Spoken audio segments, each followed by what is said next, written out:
Oh, that's 30. It's just a still shot.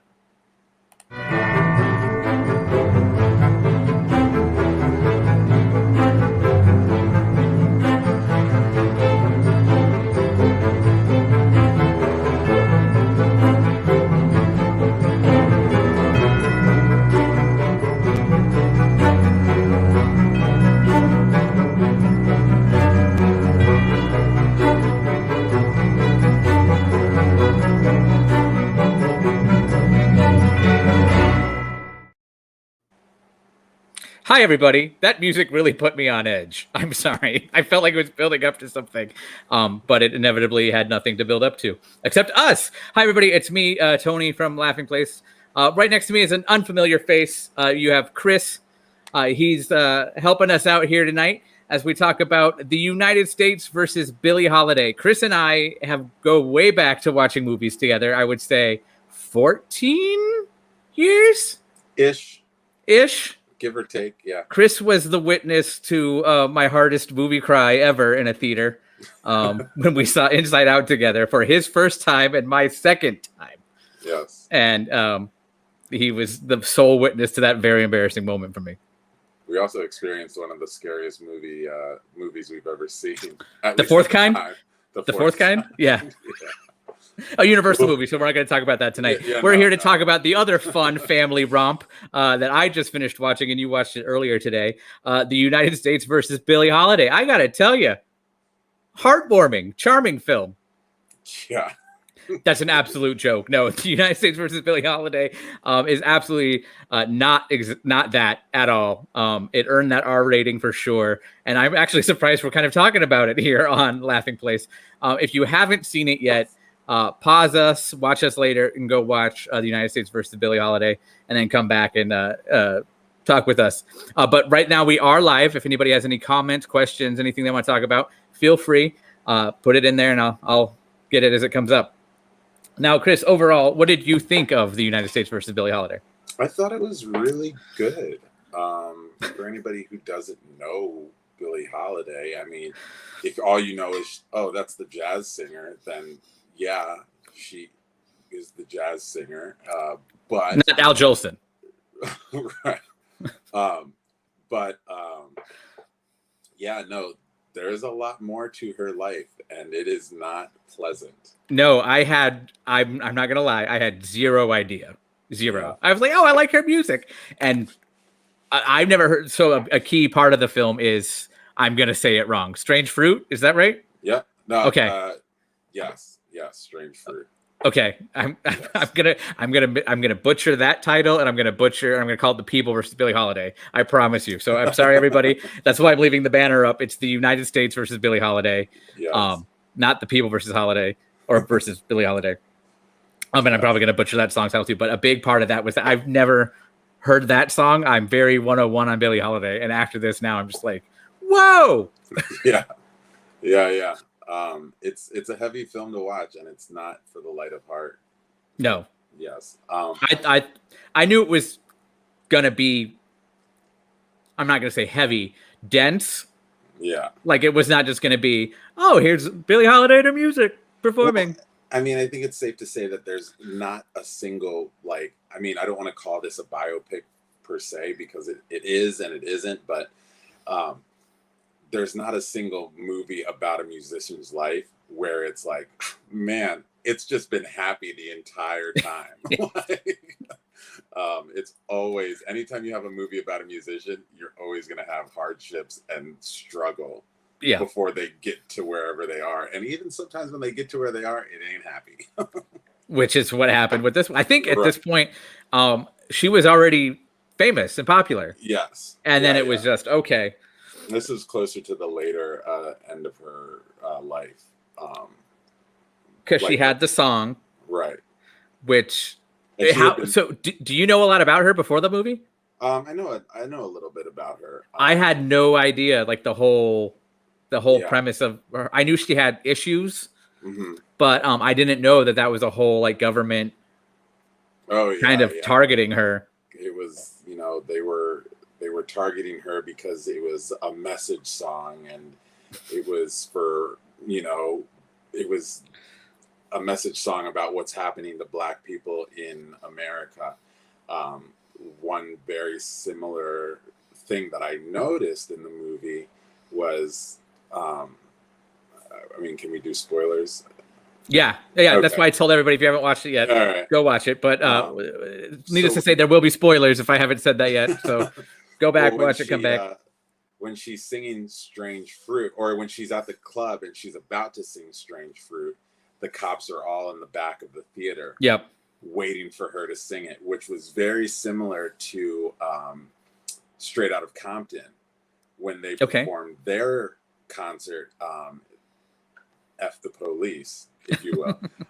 The cops were all there on standby waiting for them to sing that song or to do that song, and as soon as they did it, they threw them out.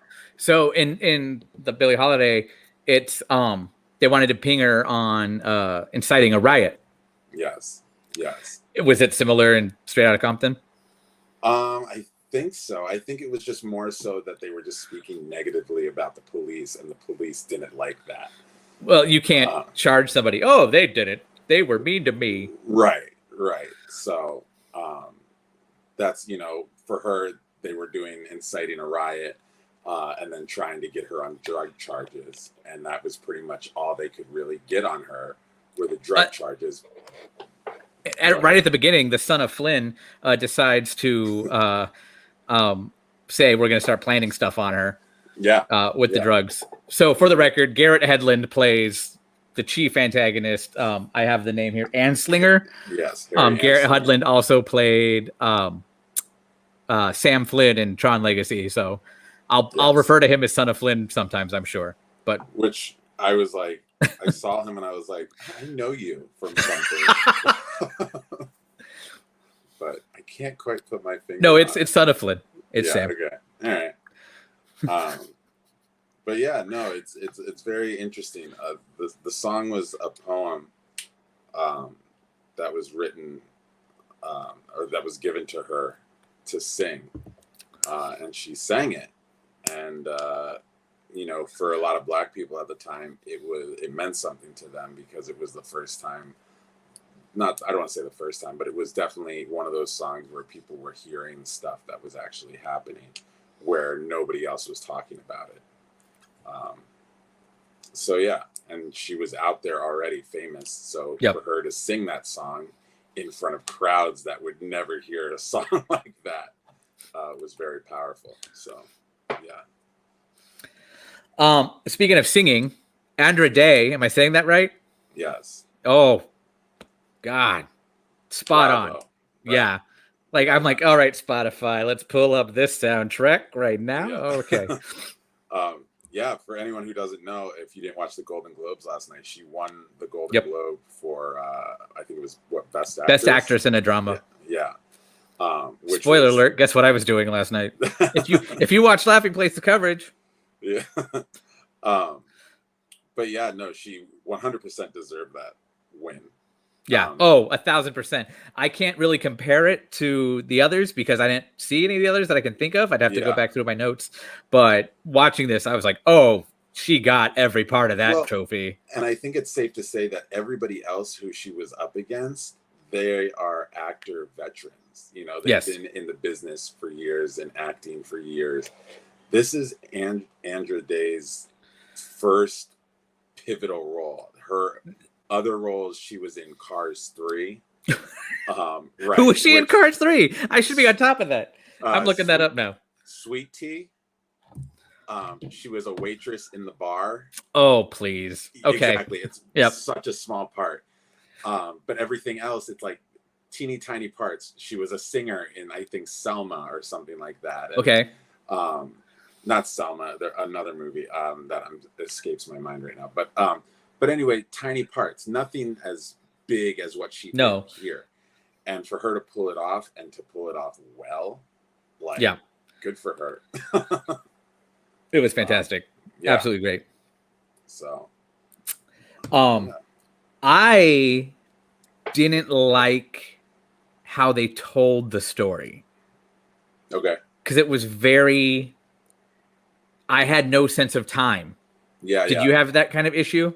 No, I mean, it seemed like they started with a date and then they kind of just moved ahead. And then it was like, you know, it's, we're Well, supposed to know that so many years have passed or so many months have passed. so it starts with her talking with, as I so eloquently put, because I don't remember his real name, George Goober Lindsay, um, doing the interview. Um, and then it's flashing back and it uses like grainy footage that becomes real. I was just like, okay, I get what you're trying to do, but you doing it has become so distracted now. I'm confused. Yeah. Yeah. Yeah. And that kind of happens throughout. Mm-hmm. Yeah. It's, the timeline is a little bit, I mean, unless you know exactly what's happening, you know, at the time, you don't know exactly when this is or when everything is happening. It's just kind of leaves you up to interpretation. I said the narrative is like a video game side mission where you're trying to focus on the main story, but you don't know if you missed something somewhere in between. Yeah, yeah, yeah. That's pretty good. Yeah, I mean, it is. It was very jumpy and just like, where and when are we? And then it went. You would know that it was a flashback because it would do like a newspaper or the footage would go grainy or whatever. But then there were other times where it would be like the subcaption 2 years later, and Right. it just blink and you'll miss it. And yeah, when am I? Why am I here? Yeah. Yeah. So.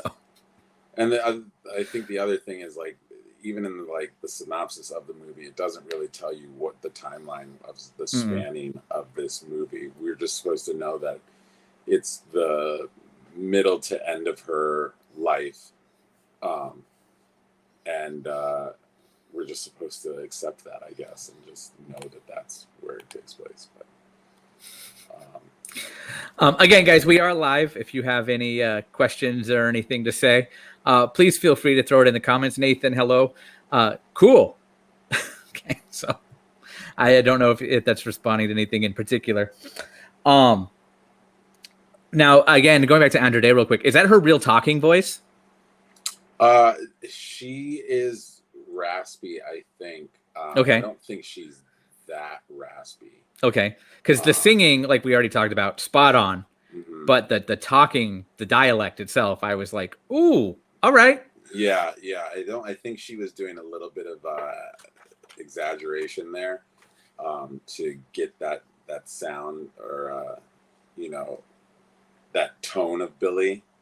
I don't think she's that raspy, but she does have a raspy voice.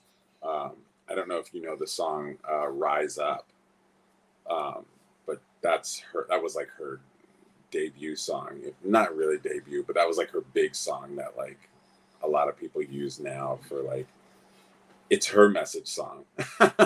Yeah. Yeah.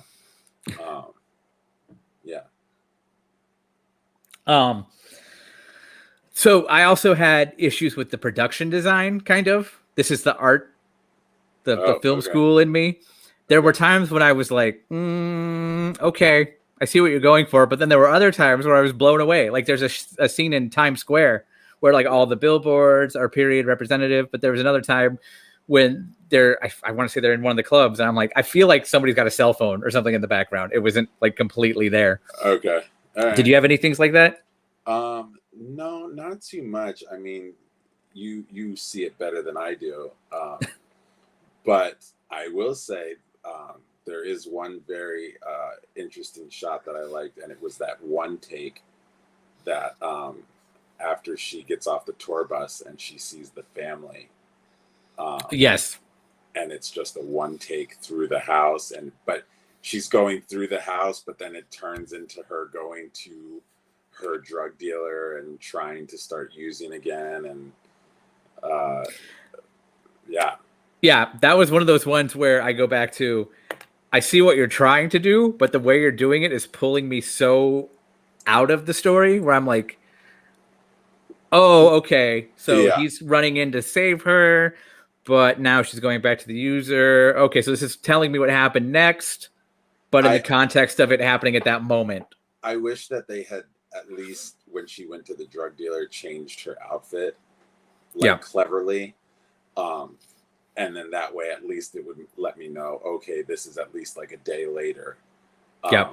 Because the way they made it look like he was sitting in the back of the house waiting for her. Yeah, like, I got you. Let's go. Right. I saw it too. Just ignore it. I got you.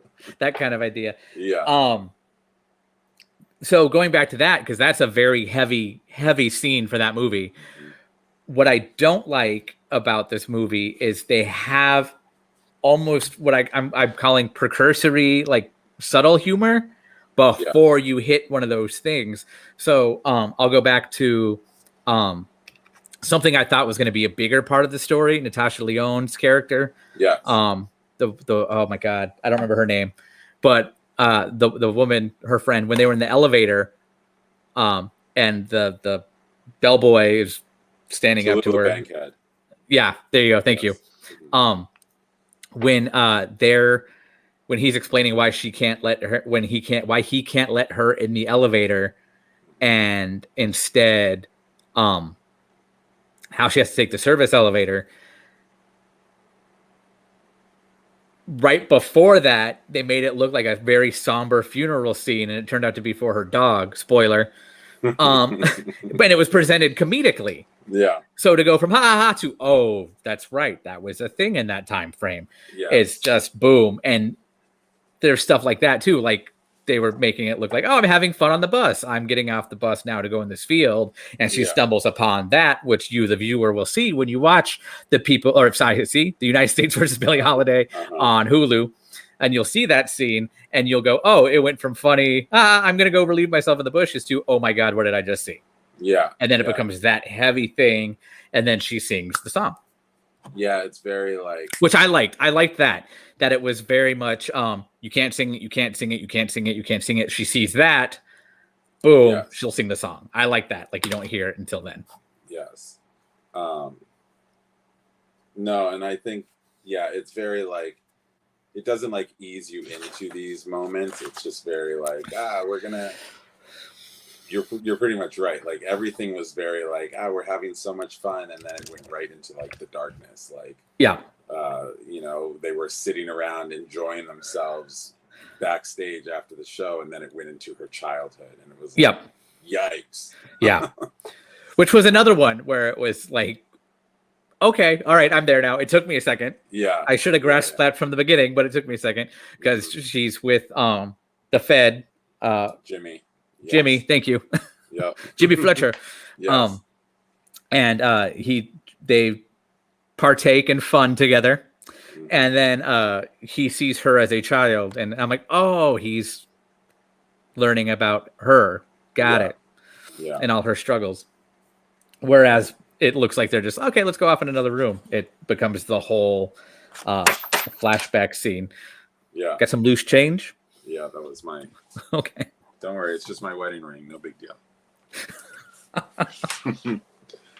And speaking of all the different husbands and stuff. Oh yeah, I know. And that was, I think the adult content in the film needed to happen because she was very sexually active.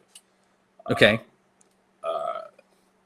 Throughout her career and everything like that, and I think that comes with her upbringing a little bit.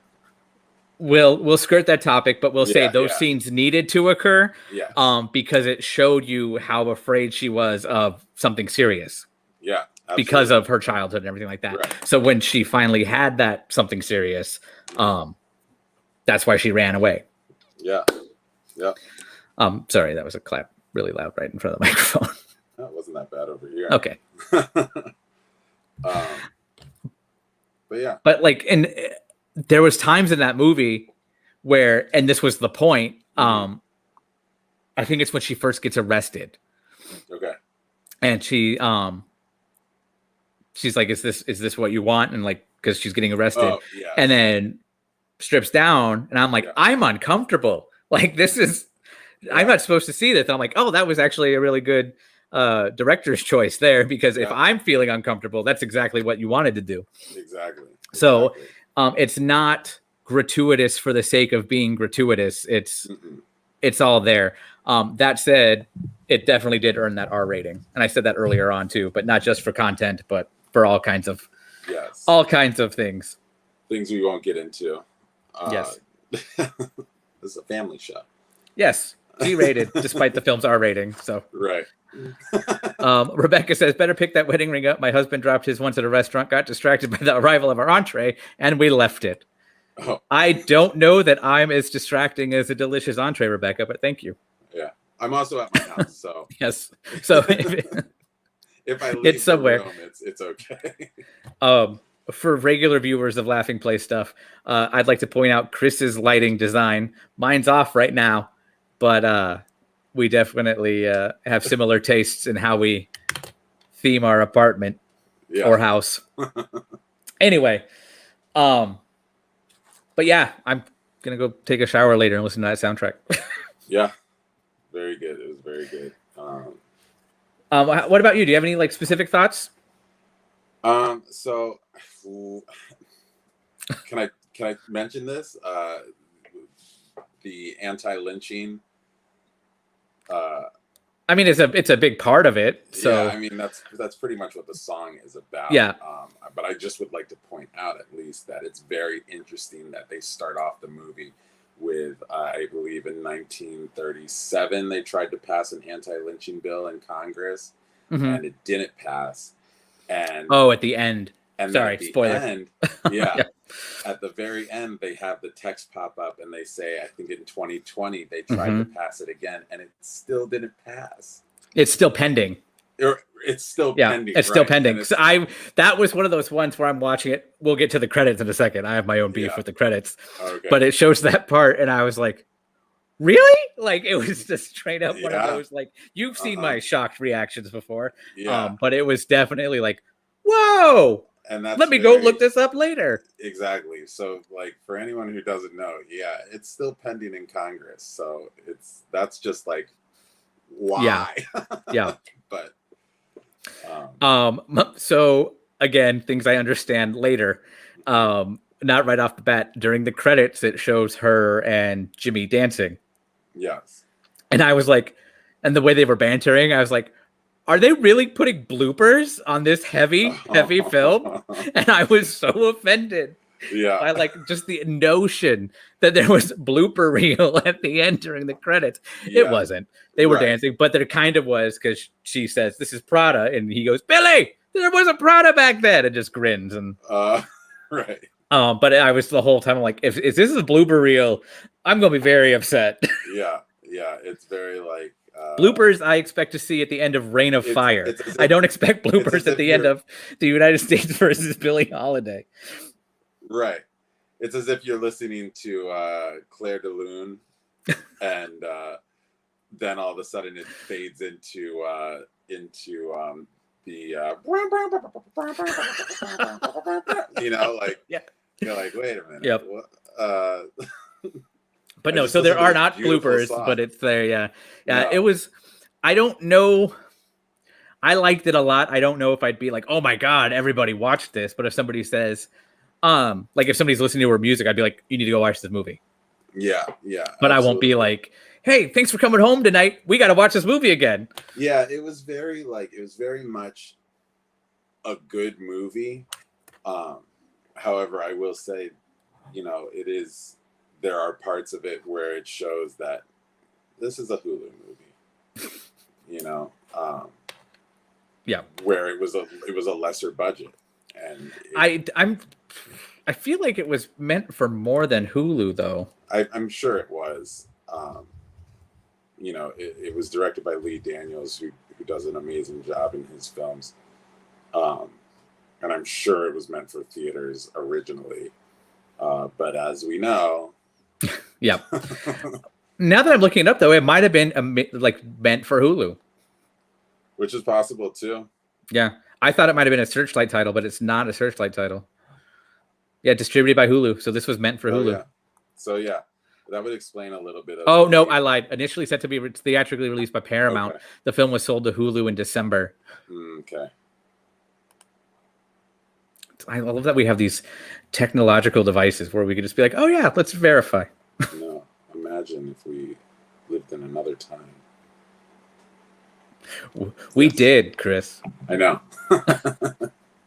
we were there from the beginning. we lived where the doo doo Yep.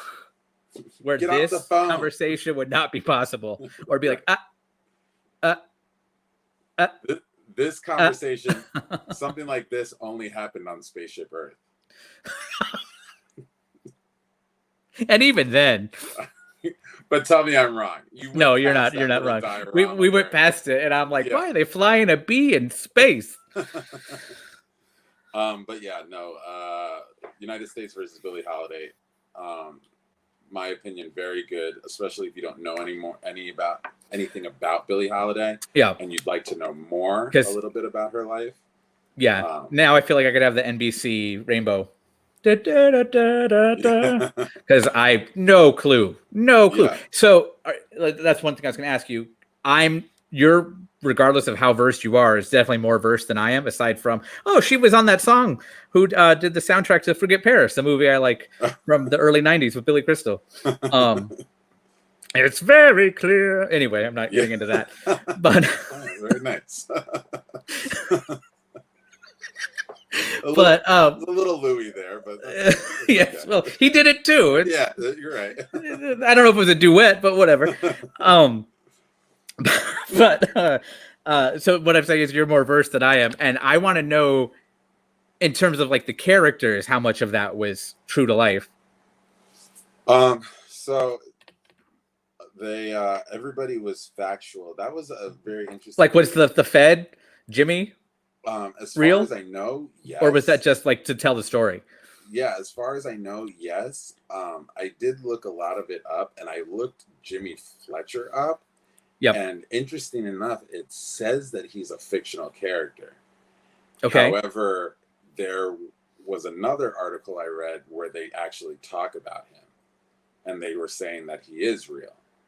And that was an article saying, comparing the movie to factual stuff. Okay. You might send me that link later because I'm definitely curious. Yeah. But there also, it's very interesting. The people in her life, there's not a lot on them. Like, okay. I'm not completely shocked by that, but right. And that's another thing is like, yeah, of course we have hearsay from people who were close to her, who did interviews and whatever. And, but in terms of like from her mouth, there's very little to go by. Well, based on what we saw, would you talk? Right. Exactly. And I read articles on certain stories where even Billie Holiday herself would she is singing. She would tell a story, but she told it differently every time she told it. So to know whether it was true or not is, so yeah, not an easy story to tell, just because of the lack of information. Yep. Well, because go figure, I usually like the friends in a movie, or in some circles they're called sidekicks. Yeah. But I love them because they were so like protective of her. Yeah. One went on to become her manager or whatever when she was talking with George Cooper Lindsay. But do you have that in your notes? I don't have it in mine. I just have George Cooper Lindsay. What was his name? The DJ dude? It was hold on. I don't remember his name in real life either. It's Leslie Jordan. Leslie Jordan. More popular from Will and Grace, I believe. Okay. George Cooper Lindsay. But he played Reginald Lord Devine. Okay, thank you. Which I do know, actually, that I believe is a made-up character for the movie. Okay. I mean, that makes sense because that's how it begins. That's how the story is being told. But the one, I don't remember his name. I want to say Freddie was in there without his little wigs. Oh, yeah. And he was just like defending her the whole time. And I like that a lot. And then I'm an absolutely horrible person because I don't remember her name. I want to say it was Roz, but I was calling her Patch in my notes. Oh, yes. I know who you're talking. Rosalind. Yes. Rosalind. Right. Yep. Good job. Thank you. Yeah. Yeah. That's the one plot hole I have. It's not even a plot hole, really. It has nothing to do with the movie. I was just like, why she got an eye patch? Like that was the whole time. Well, I'm like, am I going to find that out? Was she defending Billie Holiday at some point? And just right. They never went into that or at all. But there was one part where they were sitting down waiting for. Yes, that has been mentioned, Doobie. Yes.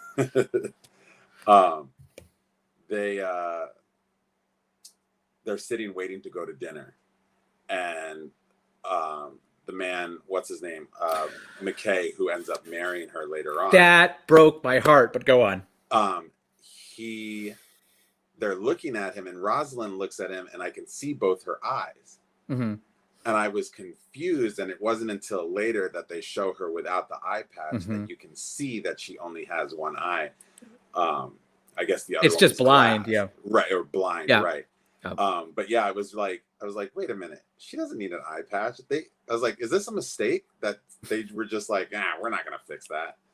But then later on you see it, and I was like, okay, all right. Yeah, and then the part at the end, when Billy's in the hospital and Jimmy comes down. Oh, he goes, "Hey, Blondie," and she starts crying again. She wasn't wearing a patch or anything then, which I thought was again going into the brain that I have, and I'm sorry, everybody. When I was like, oh, but that like shows like how open she was to somebody she was normally so like untrusting of. Yeah. So yeah. Little symbolic, but yeah, the love stories of her. The loves in her life, Yeah. Woof. That's Well, Jimmy was the one you're rooting for. That's why I was like, were they real? Tell me they were real. Exactly. You see their relationship, and it's the best one in the whole movie, and you're like, despite how it begins. Exactly. Yep.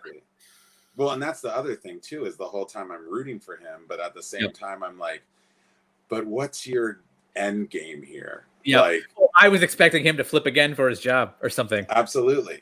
Yep. Absolutely. Spoiler alert: he's a Fed who betrays her at the very beginning, and like breaks his mother's heart doing so too. Yeah. Which you know me, I'm a Cancer for sure. I'm a hardcore mama's boy. I'm like, how can you do that to your mother? Yeah. But I saw that, and then later on, like he's still talking with Son of Flynn, and I was just expecting it again, but it ended up not happening. And that made me happy that it ended up not happening, but I was expecting it the whole time. Yes. Yeah. And then even the buddy that like took his job after he got demoted was helping him out. Like, this is what's going to happen. Get out of here. Yeah. So fun fact, that's Diana Ross's son. I did not know that. Yeah. I hope that's attributed to a fun fact. We have a very strict fun fact policy at laughingplace.com. And it must be deemed a fun fact before we can call it that. That's not my judgment call, but I would say that's a fun fact. That's Diana Ross. I call it a questionable acknowledgement or a questionably amusing acknowledgement of truth. Okay. No, I did not know that was Diana Ross's son, though. Yeah. So that's all. But I liked how the whole time he was like, "No, this is how we're gonna get her. This is how we're gonna get her," and then at the end was like, "Get out of here. This is how we're gonna get her." Yeah. So. Yeah. Anything else you want to add? No, I think we covered it all. I mean, great movie, very powerful movie. Yeah. And powerful visually and emotionally. So, yeah. Did you cry? I didn't cry, but I do remember the end of the movie and just being like, damn, because there's that one shot. You mean the thing that blocks water, by the way, from crying. Yes. It was a barrier for his eyes. Sorry about that. But no, there's the final shot in the movie where they show her foot handcuffed to the bed. Yeah. And you find out that they arrested her as she was dying, which is why. It has been deemed that is a fun fact. Hooray! Yes.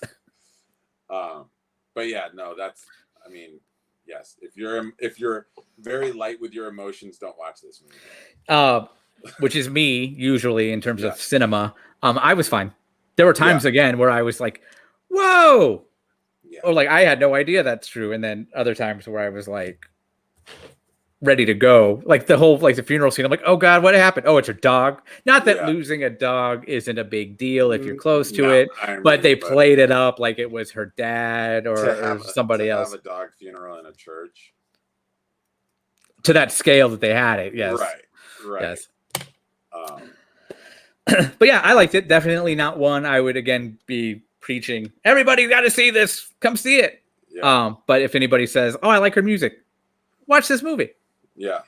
Yes.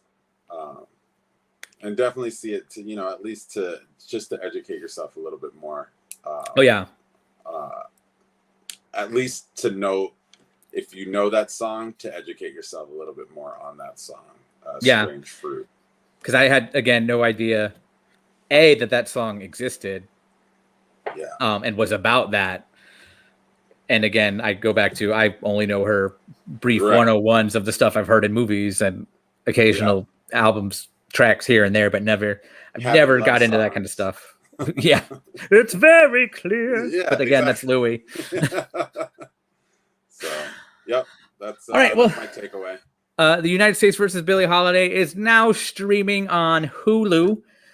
Feel free to go check that out.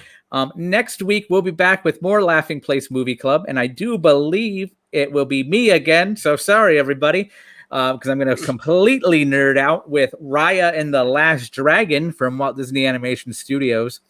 Who knows? I might have Chris back for that too, because he's been subject to me in a theater watching animated films before, so he'll know. I'll be like, look at the I believe the we've already established that, and I'll look at him and go like, oh my God, look at the water. In terms of animation and so much other stuff. So it's always fun sitting next to Tony in the theater, and all of a sudden you hear and that's when I know. I'm like, okay, we got him, Disney. We got him. It's usually Pixar, except for Moana. Moana got me pretty good too, and I'm fairly confident it got yourself too. Also. Yeah, Moana got me too, because nobody had mentioned to me that her grandmother passes away. Whoa! But this is LP Movie Club United States versus Billie Holiday, not LP Movie Club Moana. We didn't have a spoiler alert for Moana yet, although you've had 5 years. So if you haven't seen it by now, you don't want to see it. So, but yes, I watched Moana. I believe a month after my own grandmother passed away. So that was also my fault for not warning you, and I'm sorry. I saw it on the cruise ship though. So. Rebecca's looking forward to both of us talking Raya next week on Monday after we see it. And then, but in terms of the rest of Laughing Place, YouTube tomorrow, and I should point out this because it was also brought up by Kidder. Kidder, thank you for Barely Necessities, our live Disney merchandise show with Becca and Rebecca, talking about the things we barely need but absolutely want in terms of Disney merchandise. Doobie and Gideon will be back that's at 4 o'clock Pacific, 7 o'clock Eastern tomorrow. Disney Trivia Live with Doobie and Gideon at 7:30 Pacific, 10:30 Eastern. I have no idea what their topics are. They never tell me ahead of time because they feel like that would give me an unfair advantage if I were to play still. But and that's it for tomorrow. And then later in the week, we definitely have Jeremiah live at Epcot for the taste of the International Flower and Garden Festival. Marvel Time Live, Star Wars Headlines on Thursday. Our new show, the LP TV Club. I don't know exactly what they're talking about, but it'll definitely be Mike, Alex, Benji, and Marshall. What's that? They're talking about TV, just like we just talked about. The United States versus Billie Holiday. I got it this time. Almost said The People, because I've been wanting to watch The People versus O.J. Simpson again and mixing the two titles, which is an FX title. It's still Disney. And then again, Mike, we'll have Mike C at Knott's Berry Farm for their Taste of Boysenberry Festival. And that's all later on this week on laughingplace.com's YouTube. So go ahead, like, subscribe, ring the bell. Thanks for joining us tonight. Go watch The United States versus Billie Holiday on Hulu. Bye, everybody. Bye.